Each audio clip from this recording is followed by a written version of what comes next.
Me llamo Malika Ushiteshen, pero me encanta que me llaman Malika Tamazight, porque de una parte soy de la etnia Tamazight, aunque soy musulmana, y la etnia Tamazight significa mujer libre, por eso que lo escoge como un apodo y me encanta. Soy de Marruecos, pero llevo aquí casi media vida. Vine a Valencia por casualidad de vida, pero desde el día que vine, la verdad que me enamoré de la ciudad.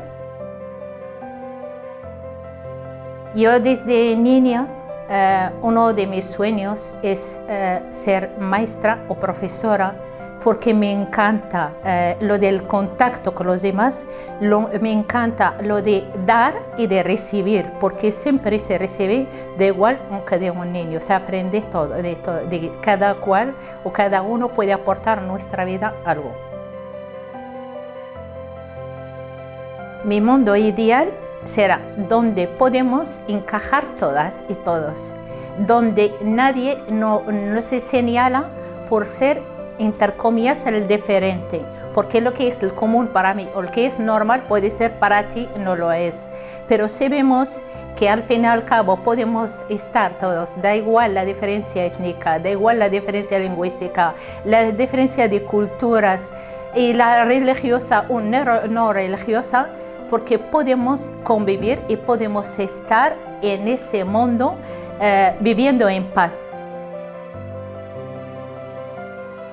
Yo no creo que ninguna sociedad en sí puede sobrevivir sola. Lo que fuerza o le da fuerza a cada sociedad es esa búsqueda de saber convivir con el otro o con lo que se puede llamar el diferente, porque esa diversidad es lo que da ese toque y de esta manera empezamos a aprender unos de otros. A mí lo que me gustaría, los que me señalan cuando digo que soy activista y me miran desde arriba y abajo, juzgándome por mi religión o mi vestimenta islámica, que deben revisar sus conceptos. Me gustaría preguntar a los que me señalan cuando digo que soy feminista. Sí, lo soy. Yo puedo llevar el velo y ser feminista islámica.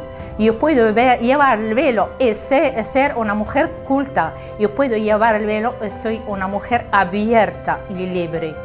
Esa es una de las cosas que la gran mayoría deben, según todo lo que les han vendido de las mujeres árabes o las mujeres musulmanas que son sumisas, oprimidas, deben volver a conocer a esas mujeres para conocer la verdad y la realidad, porque nuestra realidad es otra.